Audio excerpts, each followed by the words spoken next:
DARWIN Wiki is really the platform that we are using to serve two main purposes.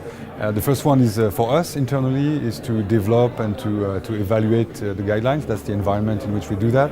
And the second one is more for the users, and that's basically where the users access the content of the guidelines. The wiki is what allows users to access the content of the guideline once again. So the point is really to help provide content where it is needed and when it is needed. One of the main mechanisms we are using to do that is to rely on a variety of formats. So for example, it's possible to see the full content of the guidelines online directly or via what we call the book format, which really has the full detailed content, which is typically what somebody would use when they have time, when they are in an office type situation, and when they want to understand really a lot around the guidelines. But there are other formats that are more compact, for example, that might be used by people that are in the field, that are more pressed in time during a situation, and that concentrate on really the essential interventions that are proposed in the guidelines. So having those different formats is a way to sort of tailor access to the information to the needs of the users. Really, going back to what was the main driver, why did we go and start developing that wiki?